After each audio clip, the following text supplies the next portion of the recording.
How do you feel about Mondays? Do you dread them? Do they signify the start of another mundane week? Doing what's expected of you, grinding, going through the motions, just trying to get through to the weekend where you can feel like you can live your life a little bit. But what if you only had 1,000 Mondays left?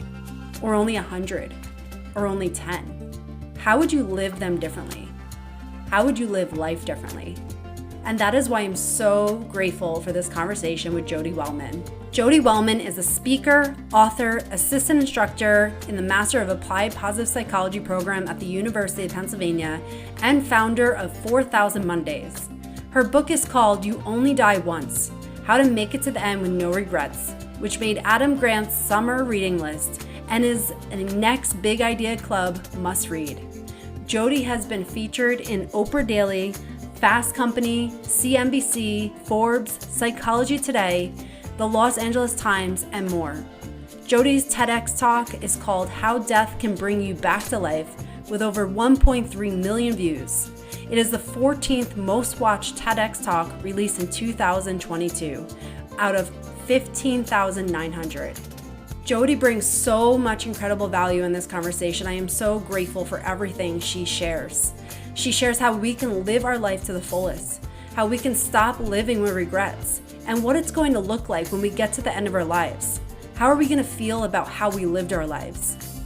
The thing is, we all think we have time, and it can be so easy to get caught up in the demands of daily life that we wait for the opportunity for life to settle down, for us to actually feel the way we want to feel and live the life that we dream of. But nothing will change unless we create the change in our lives. But the reality is we don't know how long we have here. And unless we make the changes now, we may get to the end of our life and regret what we didn't do, who we didn't become, the life we didn't live.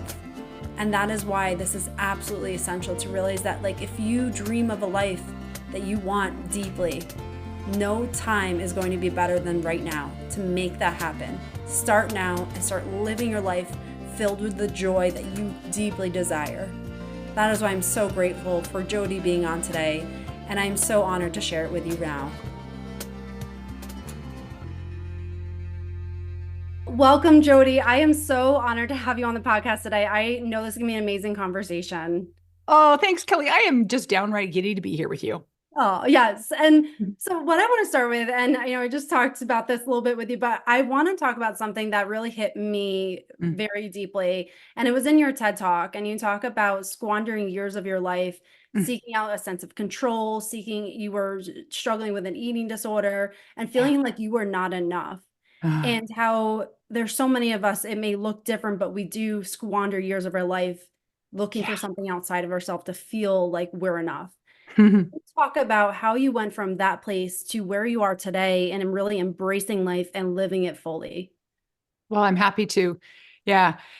In the work of trying to identify, wow, what does it take to feel alive versus the opposite end of that spectrum, which, obviously is dead. But while we're living, it's like squandering our time.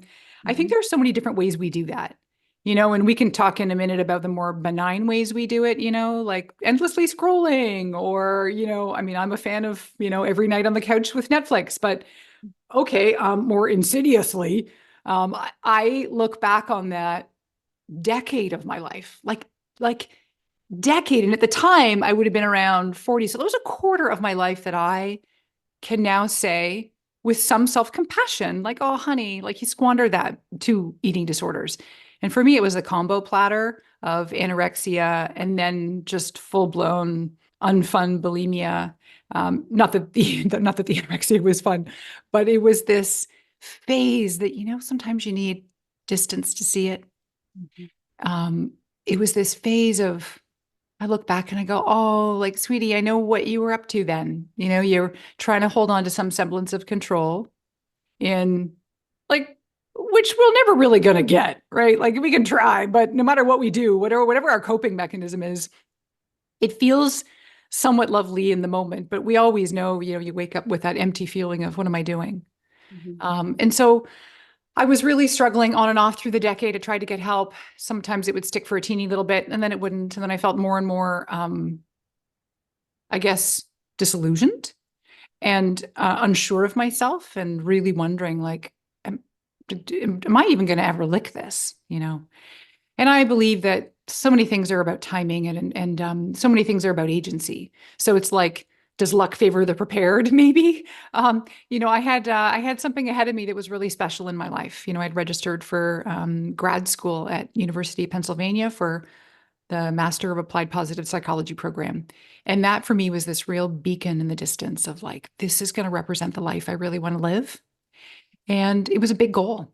And maybe for me at the time, I'm not here to say a big goal is going to be the saving grace for everyone who's struggling with any kind of addiction or problem. But it gave me a sense of like like a blueprint, I should say, of who the person I wanted to be.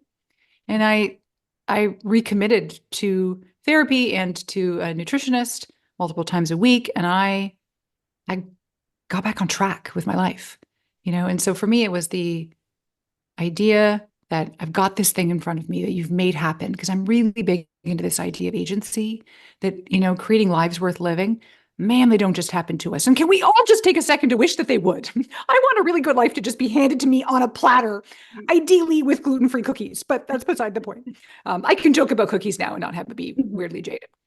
So yeah, I got on the program about like getting back on track with living. And it's only then, when you see, like when you're able to leave a problem behind you in the dust, then you can see in stark contrast, in beautiful juxtaposition, this, oh, I was living a fraction of my life. Of course there were highs. Of course there were lows during that time, but man, I was muzzling, I was pressing and literally stuffing down feelings and experiences in life. And I just think, okay, maybe you had to go through that. Did you have to go through it for a freaking decade though? I don't know. But that was a journey. And then the idea that there's life on the other side to what I'm doing now, in stark contrast, let me be an example that there's hope. Well, thank you so much for sharing that. And like just hearing your story, a big part, like I'm a big believer in like things are what you give the meaning to them to be. Oh, So yeah. like what was the meaning that you gave that time in your life, and how did that maybe become a gift for you to live more fully when you lived a life that felt very shallow at that time? What a great question. I think I needed to go through that to show that we have to accept that we're not in control. And that leads to the broader theme, which I think I probably unwittingly took with me. Maybe it was subconscious, that, oh, it's like life. Like there's going to be stuff that happens all around us regardless. Welcome to the show. But also, oh, the fact that this show is going to end. The curtain will be called one day. Okay, I'm really going to kill this metaphor. But we are going to die. Damn, that is just a bummer. And yet, like, we gotta just accept and then also savor. So I had for me, it was this, again, because of the a contrast of savoring versus squandering. And now I'm doubling down on savoring because life's too short. I count Mondays as we might talk about, and I know I've got 1,813. And do I want to be wasting it in ways that is making me feel less than fully alive? No. I mean, I'm not perfect, but not for long, Absolutely. I love to go deeper into that because I know counting the Mondays is such a big piece of what you speak about. Can you talk about that further? Like, why is it important that we count our Mondays, and what does that mean? Yes. Yeah. Everyone right now listening is like, wait, what? What did I sign up for? I just started listening and I didn't want to wait.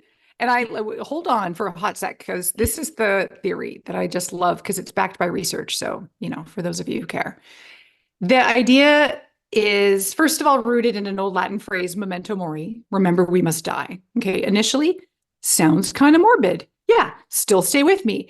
And then there's the science of temporal scarcity, which is that idea, like whenever we have an asset and we see that it's limited time only, well, we tend to value it way more.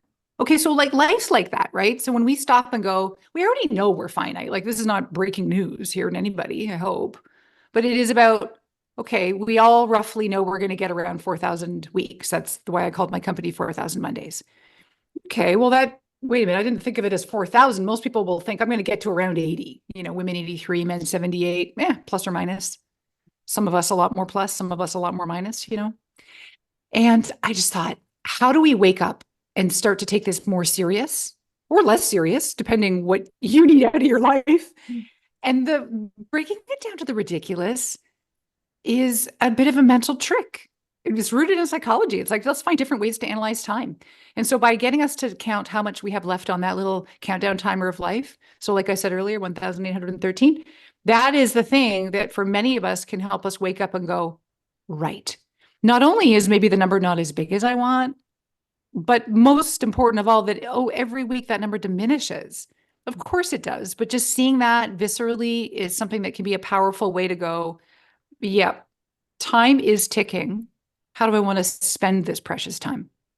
I love that. It's so, I love your message. And I think that is so absolutely crucial to understand that. And it's so easy to just kind of let that go in life and think that it's just going to be endless, even though we know it, we kind of just forget about that. Well, yeah, I like that you said that because it's, research backs this up too. And we just know it intuitively. When we're younger, we're kind of invincible. We think, not that we logically think we're going to live forever, but we live like we act like that. Mhm. And then as we age and we get closer to the horizon, sometimes our priorities change and that reflects, wow, I want more meaning or connection, but we still do the thing. We do the dance. And I'm so curious about you personally too. Like Yeah. most human beings will deny the discussion, deny the topic. Like even when it just comes to like the admin, like the end of life planning, wills and all that stuff, most people don't have it because they don't want to go there. But Mhm. even just in the land I play in, which is just the contemplation of death, the acknowledgement of it as the motivating reminder to get on with it, most people would think, I'd rather go and get a root canal, or I'd rather just, I'm going to get really busy and answer these emails. We'd just rather not go there because denial is so much more comfortable than facing this shitty reality, right? So can I ask you, like, Yeah. what's it like for you topically?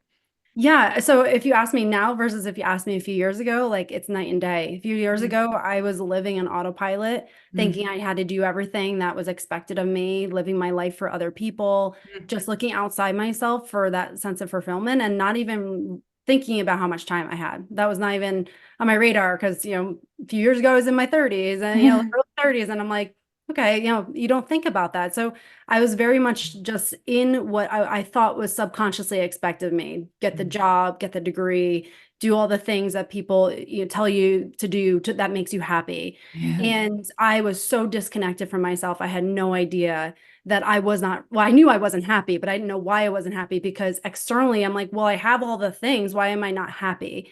And it Right. was really when I anchored into who am I? What do I want in this life?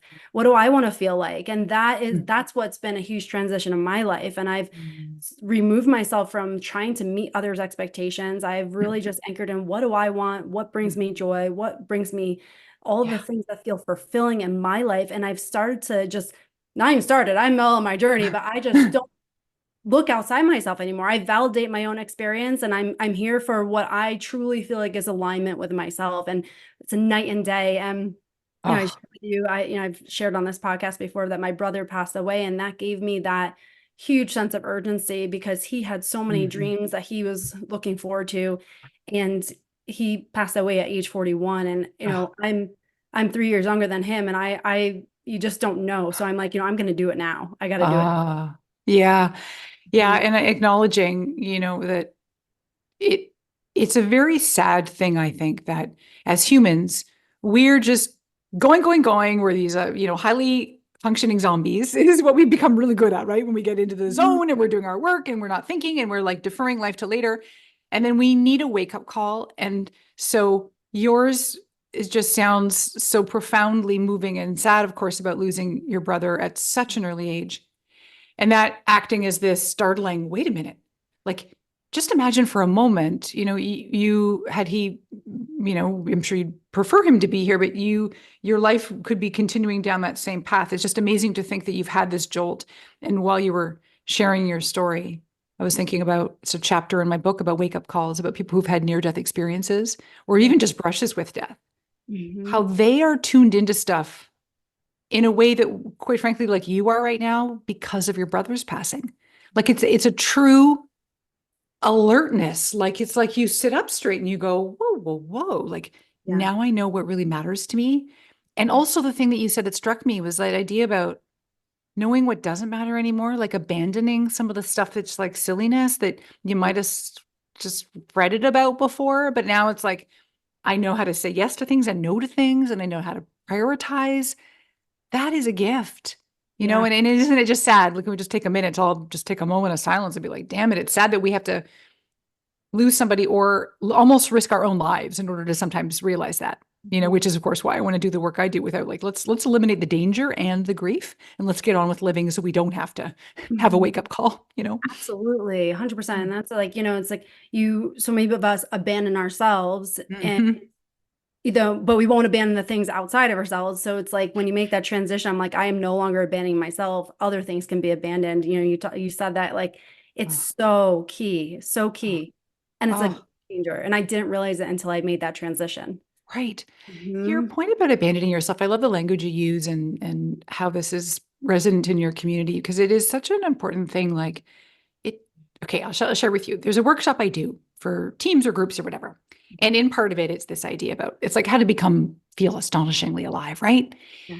And because I promise, like all this talk about death is in service of living, like we mean it before we go. So I have these questions I ask that are um, it's kind of amusing to me how hard it is for people to come to the answer. And the people who struggle to come up with the answer are usually the busy women who are Mhm. in some way, shape, or form caregiving for others. And caregiving, by the way, could be like for kids, for elderly parents, for a freaking spouse who needs just like some, dishwashing care. And then there could also be care for people on your team at work. Mhm. Care is like defined as basically existing around other people at the expense of your own life, right? Yeah, And when I absolutely. ask this question, it is so amazing. I'll ask for make a list of 30 things that make you happy. And ideally, they're things that are sort of accessible to you in your day to day, week to week life. Like it can't just be a big thing like, you know, um, flying to New Zealand and ziplining.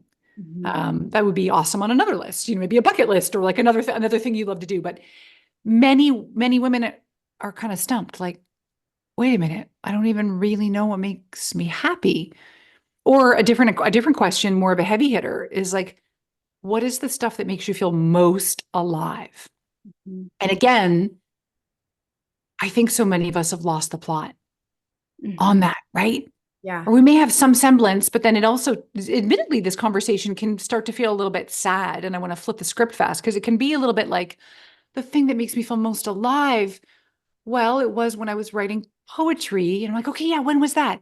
And sometimes it's like, well, it was before my daughter was born. That was in 1999. And all of a sudden we realized like that we've left life on the table, like the current of life has swept us up in a way and all the things that maybe bring us the most joy, even the simple pleasures, which is usually that list of 30 things is the sweet and simple stuff, which just makes me happy because it doesn't mean we have to spend a ton of money or time to love our lives. We can come back to that if you want, but this idea like, oh, sometimes we just lost track and that's okay. Let's normalize that. Like, we put ourselves not first and that, hey, we had reasons for doing it and there's still a chance to grab hold of life and be like, I just want a little more life out of my life. And that's up to you, the size you do that in. And then there's no prescription, there's no admonishment if it's not flashy. Who cares about the flash? Let's just start doing one little thing at a time that makes you feel like, oh wow, I feel that was a cool thing I did, or wow, I'm proud of that, or wow, that was just so fun, or wow, that tasted really good. Absolutely. Yeah. It's like we can spend so much of our lives disconnected from ourselves that we don't even realize what it is that who we are and what we love. And so I Yes. love that. And I know you're big, you talk about awareness as that first piece. And you shared a framework. I saw, I forgot, I saw, I read it, Yeah. but can you share, excuse me, a little bit about that here, just so people can be like, oh, okay, that's how we do that. Yeah. Yeah. Mhm. I don't know about you, but I just find framework so much easier to like evaluate my life or, a way to look at it. So I like to say, okay, when we talk about living and then dying, we like to immediately go to living long. And let's do that, please, if the quality of our life is there. So that's the length of our lives. But I'm actually more interested in expanding the width and the depth. And the width component is about vitality. And this is like, traditional fun, the fun and frothy, fizzy stuff, like going out, having fun, going to the new restaurant, going to the, I don't know, the state fair, going on the road trip, eating the cotton candy, like the silly fun stuff, the pleasure. Yeah. That's very important in life. Okay. And then on its counterbalancing dimension about living deeper, that's associated with more meaning and having that feeling of purpose in what we do. Doesn't need to be big, flashy purpose either, but a purpose. Having like a connection, meaningful connections with other people. Maybe it's about spirituality, but it's the deeper, more meaningful things. And both of those dimensions are super duper important to love your life. And the question then becomes, because of course, when you take that, wider x-axis, deeper y-axis, it creates quadrants, and then there's a way that you can evaluate your life. We don't need to go into those other than to say, I mean, there's a quiz on my website you can take just to get you that. But I would say, even just intuitively right now, like if you were to do scale of 1 to 10 for vitality, the width, what would the number be? And then scale of 1 to 10 for the depth, the meaning, what would that be? And now at least we've got to start. Now at least it's like, okay, all I can really do is one thing at a time. And so if I felt like maybe my vitality was a number that I would prefer for it to be higher, and again, there's no number that it needs to be, but if that's your okay, now I know I'm going to need to add more vitality into my life, and what would be an example in a way that I could do that? And then at least you got basically a fighting start. I love that, because it's so easy to get in our heads of just like doing the same thing. So it's like when you can put it on paper and see it objectively and like, here it is. Yes. You're like, okay, this is how far I am away from like where I ideally want to be. Right. I love that. And so to take one step further, like for someone who sees that and maybe they're so far off from where they want to be, like how can we take that to use it as a way to move forward rather than like guilt ourselves for like, oh, I'm stuck here, or I've wasted so much time. Like, how can we use that to embrace ourselves, uplift ourselves, and empower ourselves? Yeah. Well, because we're in a society that likes to compare, I like not to compare to despair, but I like actually there's a normalizing effect that I think can be comforting, to say that of all of this, the quadrants that exist between living wide and deep, the one we're looking for is what's called astonishingly alive, which is the one where we're anywhere positive on meaning and anywhere positive on vitality. Okay. Only like 15% of people self-identify there. So what that means is that, oh, sweets, you're not alone. Like most people are either in any one of the other categories, including the dead zone, which is where you need like CPR in both, the width and the depth. So just know, oh, you're not alone. This is the human experience. So I feel like that sometimes is just a relief. You're not a freak who's like the living dead. And then the next thing is, don't underestimate the impact of teensy tiny little things. Because we do that. I do that all the time. I think, okay, if I need more vitality, I got to plan like a week off, and I got to go somewhere, and I got to do all these things. And that is just already overwhelming. And it's this resource strap. Because I don't know, like we can't all take time, and we don't all have the money to go to the Mediterranean cruise, or we don't, And so research is so clear. And I find this just like thank you. It's that even acknowledging, like back to that list, the hypothetical list that I was asking y'all to make, 30 things to make you happy. If you orchestrate your life to just do some more of those things, your week in life will change. And so I'll just give you some examples, right? There is a woman that I met last week at a workshop, and she said, it's funny because most people have to kind of like put a disclaimer up, like, oh, I know this sounds crazy, but, or, oh, I know this is silly. Who cares? Yeah. She said even something simple as, I've just become really interested in clouds. I go outside and I just watch them, and I just like, they're like Rorschach tests, or I'm so amused by them. So that's a simple thing. Mm-hmm. Another woman said, I'd like to take my mug of coffee in the morning, and I'm going and sitting outside in my lawn in those Adirondack chairs, and I'm just sitting. And actually, she has her laptop on her lap. So this doesn't have to be a very pure meditative experience. She's doing emails while she's out there, but she's like, oh, I'm watching, like, there's a squirrel, and there's like the breeze, and it smells amazing, and the sun is on my face, and there's a cool, little things we can do that if it's on your list about spending time with a certain person who makes you laugh, little tidbits, like start to get really aware of the things that make you feel joyful and alive, and like that good feeling that you either look forward to doing before it happens or you love talking about it later. orchestrate your life to just do a few more of those things. And so it might just mean, okay, get on the calendar and plan a brunch with that friend who always makes you laugh till you almost pee, and go and book that in your calendar. And then you know what? You're going to look forward to it, which is a really good low-hanging fruit in positive psychology is anticipation. That's a cheap and cheerful thing. Always have something in your calendar to look forward to. Done. Even if it's simple. And then you're going to go to the brunch and you're going to have a good time and you're going to come home and think, oh, like that was great. And then you start showing yourself that you're the kind of person who schedules things that matter to you, like brunch or like going on a walk alone or like having a massage or like going and reading a science fiction book instead of a business book because you want to just indulge in a story. Like, and the list goes on, right? It could be doing a crossword, learning a new language, volunteering at the library. I mean, really, I do need to be stopped. I will not stop going on with examples. That's so no, I love the examples you gave, especially like I noticed the clouds because a big part of like just being mindful is tuning into our five senses. And that's something we have when we're alive that we don't necessarily have when we die. So I love those examples because it's like, here we are using the human experience to be here and present, and it doesn't have to be big. So I love that. Right. Well, thank you, because we also then do this thing where we tell ourselves a story. You know this very well, the stories we tell ourselves. A friend of mine said she's taking vocal lessons, and it's just lighting her up in a way that she's just delighted because she hasn't done this in a long time. And so for many of us, the thing that we know we love to do, it's like we just need to brush the dust off it and start doing it again.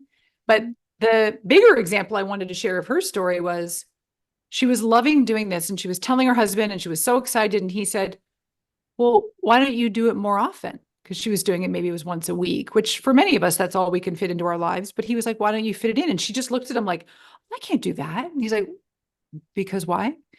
You really love it. And it's like not that expensive, or you can do it. And she's like, but well, and there's no answer. Is it just the rules we make up about, well, because I do that on Thursday afternoons. I can't do that also on a Tuesday.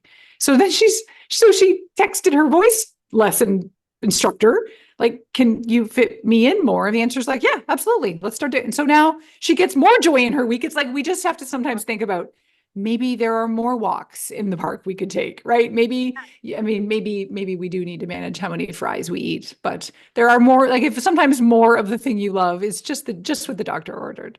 Yeah, I love it. And just like that, talking about that, like something that like resonates with me is like sometimes we often think we need permission to do it. Like, how important is that, like, to start living our life? Because that can be such a resistance where you're waiting for somebody to tell you to do it versus like you initiating yourself. Like, how can you talk on that? Oh, completely. Oh, this is such a passionate topic. So let's look at your lifestyle. Maybe you're an entrepreneur. And, you know, I found myself, this is now going back 10 years ago, working for myself. I was just so stuck in the pattern of I have to be at my desk during the workday like a robot. But I had fantasized for years about being an entrepreneur that meant that I could like slip out in the middle of the day and go to the art gallery for a bit and then pop back home and then, you know, on and off and like enjoy life. But I wasn't living that life because I felt like I had to live by these rules. No one was going to be, I was my own freaking boss. You know who I had to ask for permission to do that? Me. So maybe some of us are entrepreneurs that are not quite living life with the flexibility that you have actually earned. And even if you're not, even if you are working for someone else, designing your day to do something that feels, and this is the thing we do, is we label it as decadent. We even label self-care as decadent. We even label, like, here's the thing.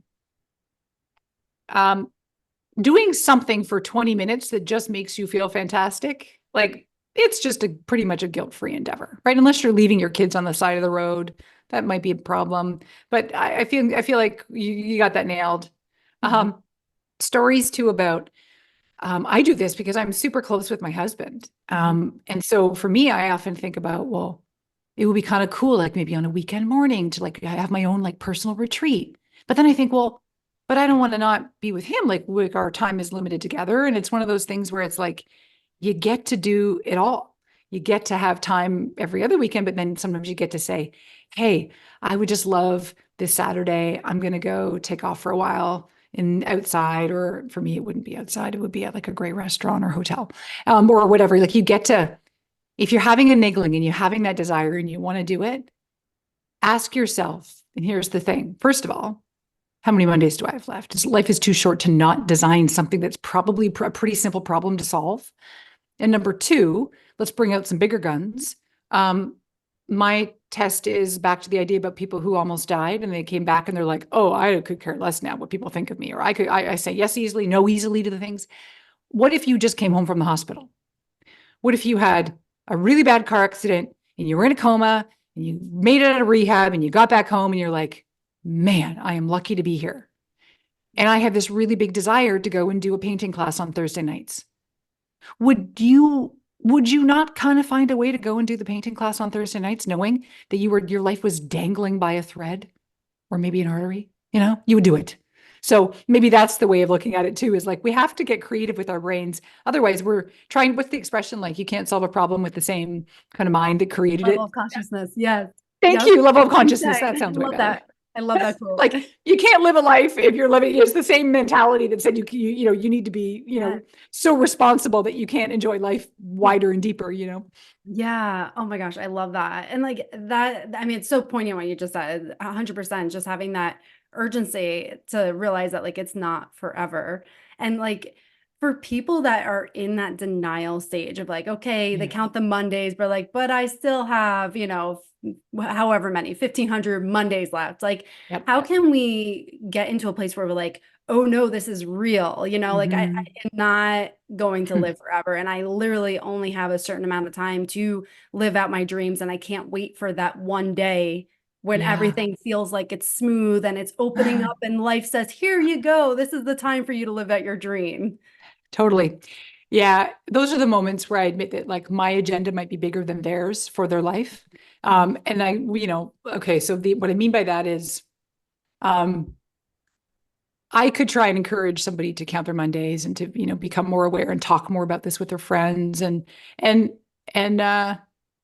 other than trying to use a little bit of reason and a little bit of motivation together, which would usually look like informing people that when we do deny the conscious realization of our death, our anxiety tends to increase. And I don't want that for anybody. Do you want that for you? No. So the relationship between this is so contemplating death in the moment may not feel so hot, but it helps us to kind of come to some decisions and terms that then let us feel like we're living what we call like a fully lived life. And researchers show, existential psychologists at least, are able to determine that for many people, death anxiety is higher when people have the feeling that they've lived an unlived life. So that means you're getting close to the end and you're like, oh man, I always wanted to write that book, or I always wanted to go to the Swiss Alps and I never did. I never made the time, or I always wanted to make bolder decisions, like take bigger risks and apply for bigger jobs, but I never did. The coulda, shoulda, wouldas. So on one hand, let's just look at it logically, like, hey, you want to find a way to alleviate some possible anxiety about death, which denying death only exacerbates. Just be willing to go there. And then number two is one little mental trick that can work for some people is that deathbed regret test. So again, I like the whole thing, like you can lead a horse to water, but you can't make it drink. I cannot make you become friends with the Grim Reaper as much as I will try. However, what if you did the thing where you're like, okay, hun, tonight's the night. You've led a good life. You're looking back on it. And what would be the things you would be kicking yourself for that you didn't take action on? Those coulda, shoulda, wouldas. Would it be that you didn't make up with somebody important in your life, or that you didn't accomplish a personal goal? Like, man, I always wanted to do that marathon. Why didn't I? And I don't want anybody at the end. Like, I'm super motivated by this topic because my mom did die when she was 58 with so many regrets about paths she didn't take. She had all these dreams and plans for businesses and all these goals that died with her. And that for me was so, wow, like that felt like karate chop of life. Like, let's not get to the end and have there will not be a time to do it all. Okay. So like, you're going to have a bucket list, maybe. Good luck scratching all that off if you're in any way motivated and inspired to live, but you got to prioritize and say, you know what? Like, I feel like I did this life justice. Like I'm pretty proud. Like, I think I killed it. That's that feeling of satisfaction that I think we can maybe aim for, is that sense that we participated, that we gave it a go. Maybe we took risks and maybe some of them didn't work out, but isn't that part of the freaking jambalaya of life that Mhm. actually makes the other successes feel even more successy, because we win some, you lose some. So yeah, that's my story.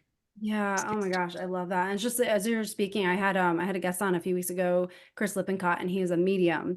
And so one of the questions I asked him is, what is the biggest regret that you hear from the other side about life here? And his response, he goes, every time people say, I wished I experienced more joy.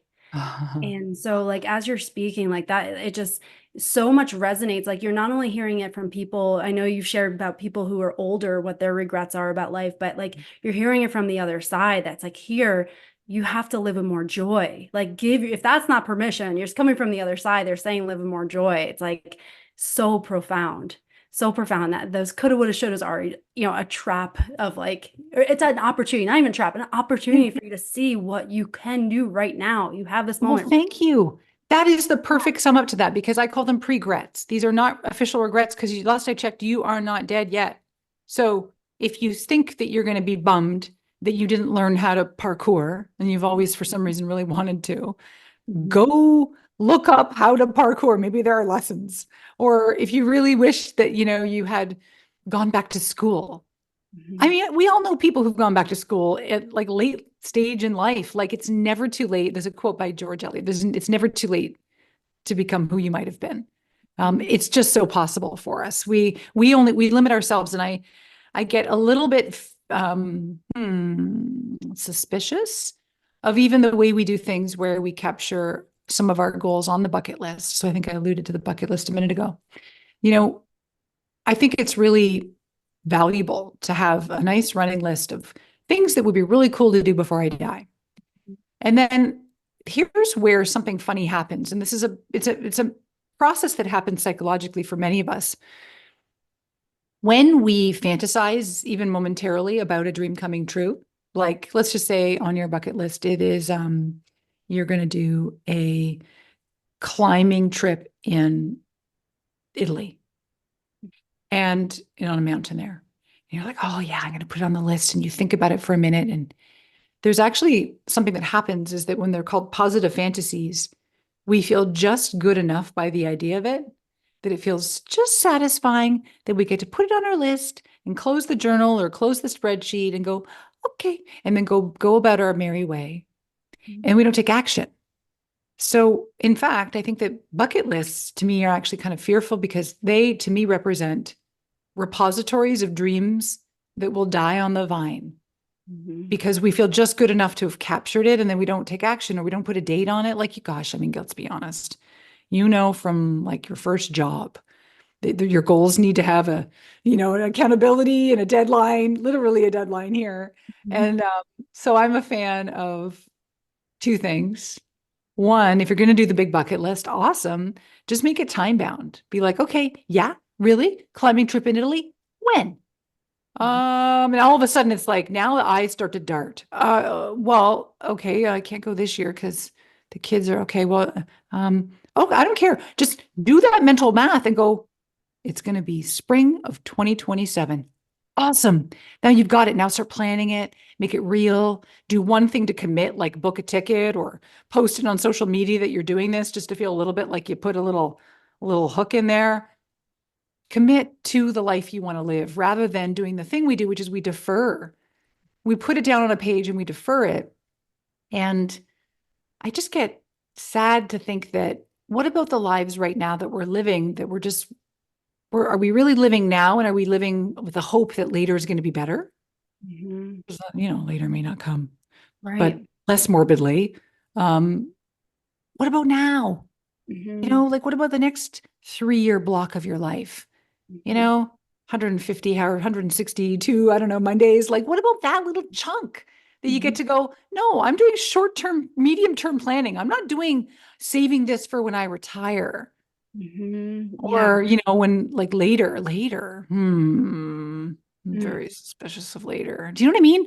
Oh yeah, completely. Well, I think it's like, we hear so much pressure of like, you have to save for retirement, you have to do all these things. So you're planning out the longevity of your life, financially, all the other things, you're getting all the pieces in there, but then you're forgetting to live right now. And if you're constantly planning for 40, 30, whatever years it is, then you're not in that present moment.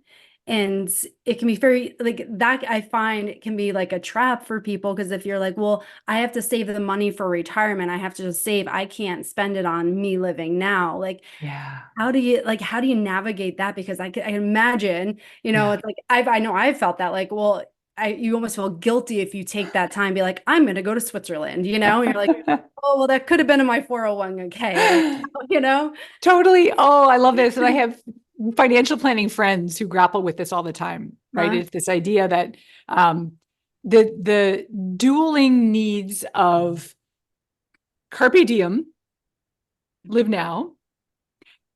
Well, I added it to now, seize the day, but literally this day, versus, yeah, don't die broke and stressed because you can't afford your next like retirement home payment. And the way that I've come to reconcile this, by the way, is that it comes down to the topic of regrets. So if, for example, you are contemplating a life choice like a big trip, there is somebody I know who orchestrated a big trip for his family, and he was paying for other people in his family who didn't have the means. And it was kind of like a family reunion. He's like, I really wanted to make this happen. And I dipped into savings to make it happen. And I thought long and hard about it. It wasn't going to make me broke. He wasn't going to not pay his next mortgage payment. But he's like, would I have regretted not doing it? The answer was yes. Versus, okay, fine, you take your family on this big trip and you all fly there and you go do your thing. And then would you have regretted doing it? And the answer is no. So that's one way to look at it, is like, would I regret doing it after I did it, or would I regret doing it after I did it? And that can be helpful. Another woman I know planned a really big party for her grandmother in her retirement home. It might have been like her 90th birthday. And she went all out. She's like, I spent money that made me very uncomfortable, but I thought about it, and it was the same exact example. If I didn't do it and give her this moment while she still had some of her marbles left to feel cherished and loved, and that was a value she had, because back to values, she's honoring the fact that, like, for her, family mattered. For this other gentleman, family mattered. For someone else that I know, they're like, I would regret not going back to school and getting, this person really wanted their MBA. Other people will be like, who cares? But you do you. This person was like, I really want the knowledge, the credibility. They wanted to feel that sense of accomplishment because those were their values. And they said, this is a big time commitment for them. The money didn't matter. But they were like, this is going to mean time away from my kids. But they're like, I would regret not doing it. And I want to demonstrate to my kids that sometimes, this is worth doing. Working hard and long and late and on weekends and missing some of the cool events is something that it's a sacrifice I'm making for joy, a joy of a different sort. So I think that that's the way to look at it. It's like the balancing of, would you really regret not doing it? And if you did it, would you regret it because did it make you now completely fall off the wagon financially? And then that would obviously be stress inducing and less joy inducing. Yeah, I love the perspective, and just having, like, again, another like framework you can work through if you're stuck in a decision of which way do you go. And I think that's huge, like just having that ability to do some introspection and realize, like, okay, like, it's okay to do these things as long as, like, it's uplifting for me. Yes. And some of the things are not initially easy to look at. Like, let's be super honest. I'm Mhm. talking about the fun things, right?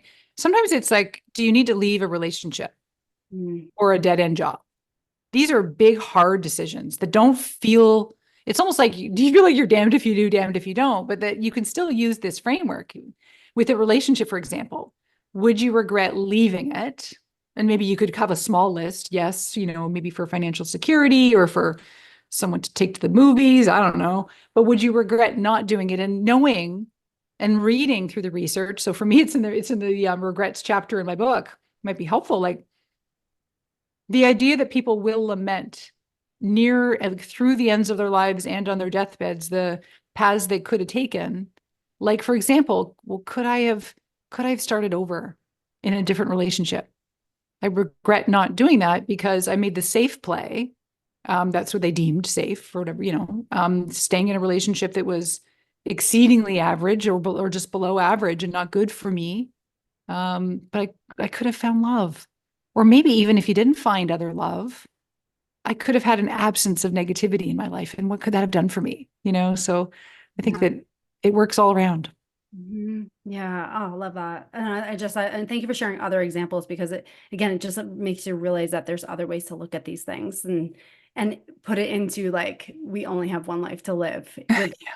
So one other thing I want you to share, because this was something that I had not heard this term before, and I think I read it or saw it somewhere, but post-traumatic growth. Can you talk Oh, about that? Because I loved that, and I think it's something that you could just take something that maybe is just a really awful time in your life or an experience or yeah. what that can do to catapult you into such a beautiful Yeah. place.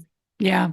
Yeah, I find it really hopeful. And it's a pretty big chunk of the world of positive psychology, which is, the scientific study of, when life is going well, of well-being.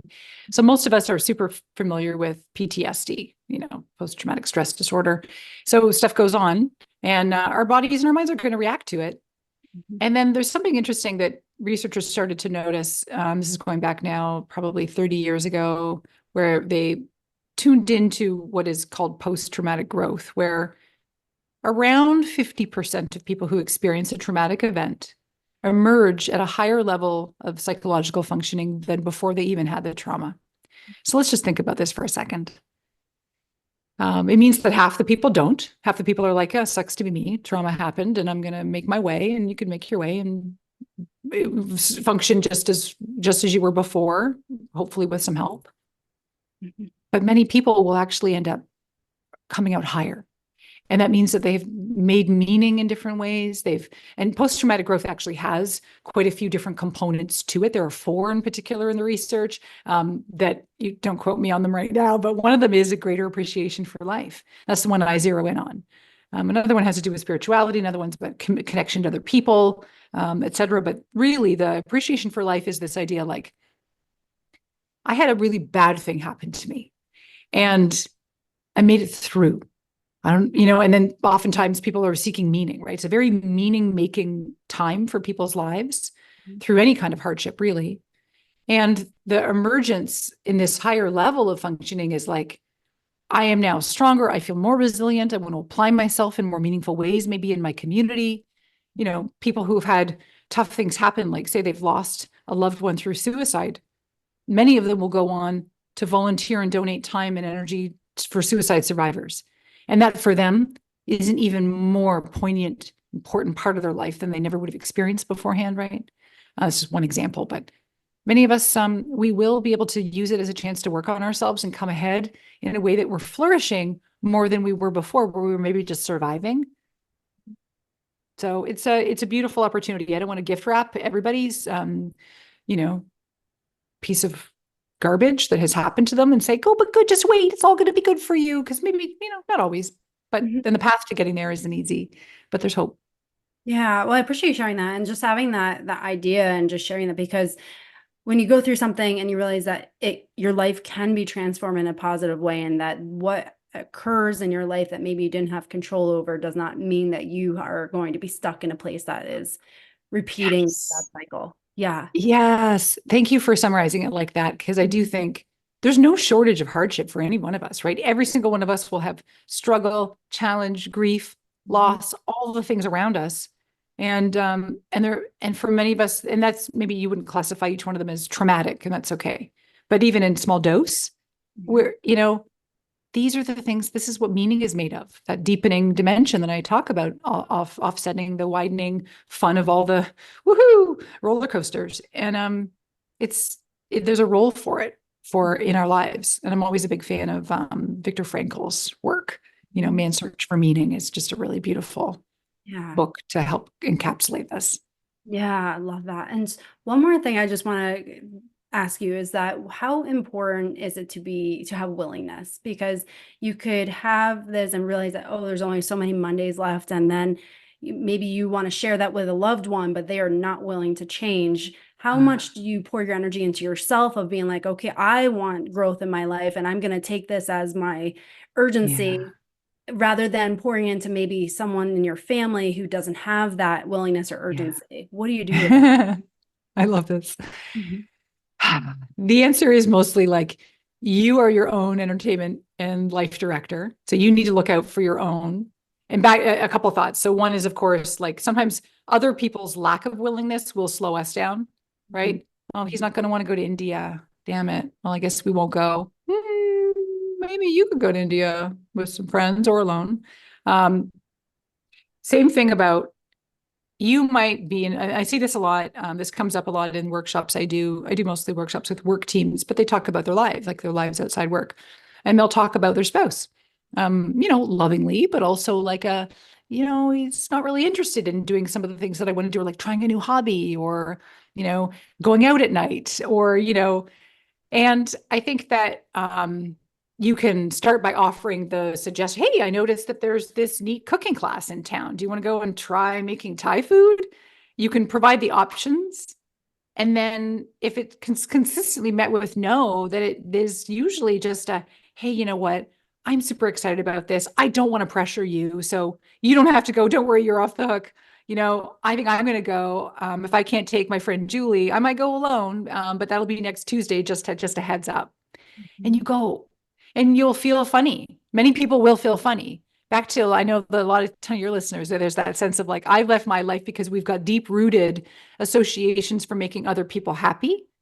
Mhm. I don't think we need to eradicate that. Like I'm a pleaser, and I think I will be a card carrying pleaser membership or organizer, maybe forever, but I just can't let my pleasing needs overrun my life. I can know what's there in the background, and I actually think, oh, that's sweet of you that you want to make other people happy. Just don't forget about you too. So Mhm. now it's going like, okay, I'm going to go to the Thai cooking class. And then what I often notice happens is that when you start living with more vitality and meaning, maybe a combo, whatever, and you start coming home.